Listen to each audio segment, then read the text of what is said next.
What's going on? You were hanging out with Death Count. Welcome to part 10 of my room collection tour, man. We've gone through a lot of shit so far.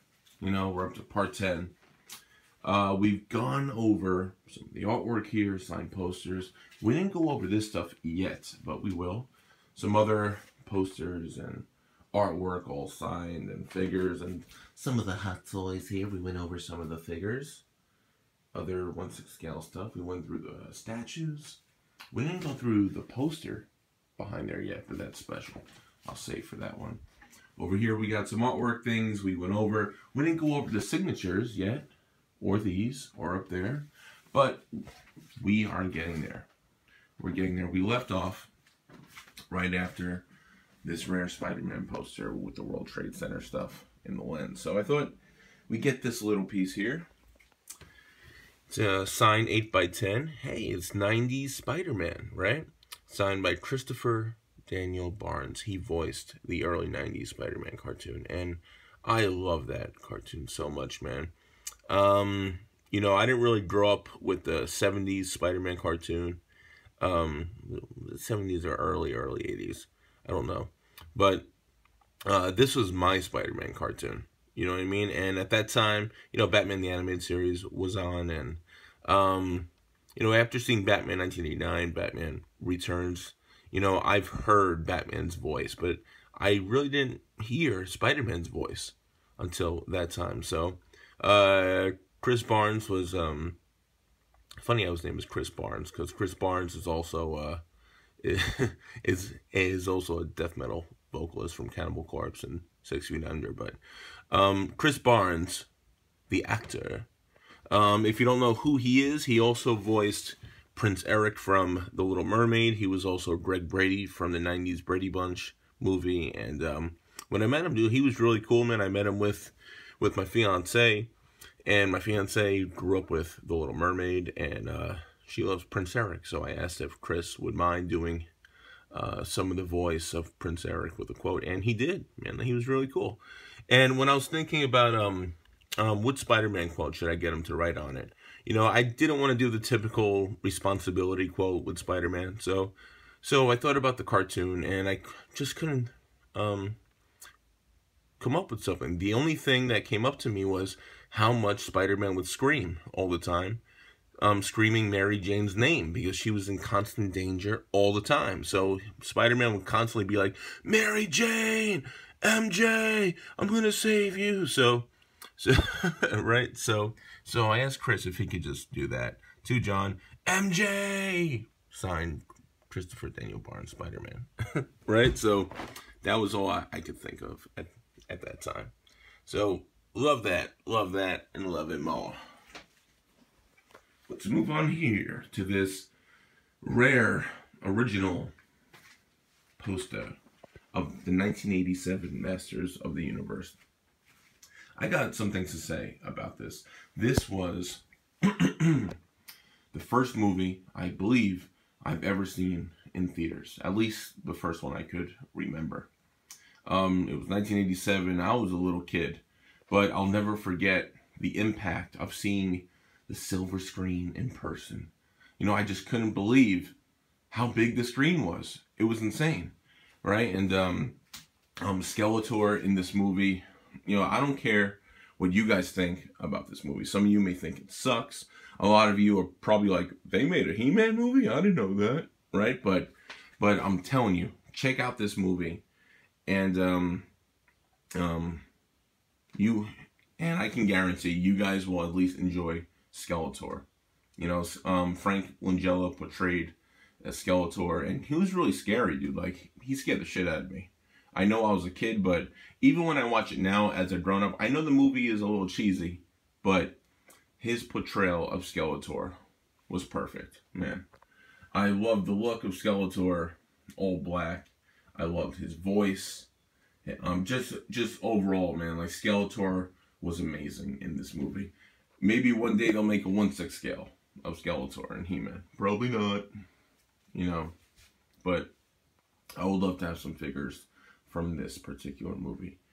Like I said, man, like, it's a little cheesy, but I don't know. I grew up with this, so, you know, I love cheesy stuff from the 80s. So, Dolph Lundgren as He-Man.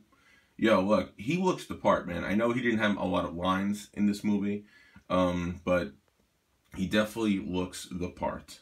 You know what I mean? So, I love this movie. Over here, when I bought this poster, man, I bought this poster from this guy who apparently worked at this company here at Canon, right? And like he told me that he had this poster in his closet for years and years and years, and he told me that he had this sign when Dolph Lundgren went into the offices in 1987 and whatever, man. Like, he signed it here. You know what I mean? So that's really fucking cool. That not only do I have the poster signed by Dolph, but he signed it in 1987, which is really, really cool for me. Right? I love this movie, and the artwork is just fucking sick, man. I love the art. Totally love the art here. So let's move on to this 1989 poster.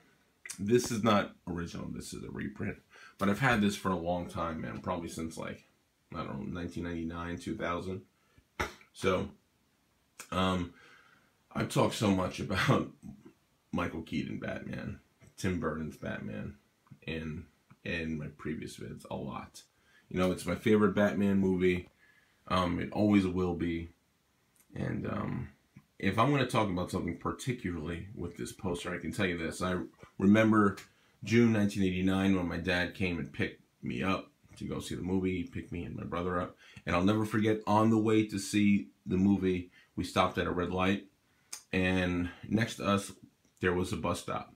And there was this bus stop poster right in front of me. And just the logo, man, that's all you needed to get me hyped, was this logo. And I'll never forget seeing that giant bus stop poster on my way to see the actual movie. And that made me so happy and excited. So I always need this poster up.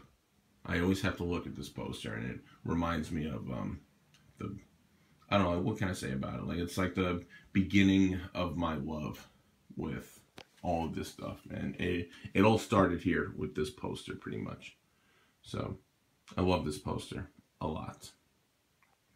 What else can I go on here? Before I get to the signatures, right? I'm probably going to talk about something else. I'm going to talk about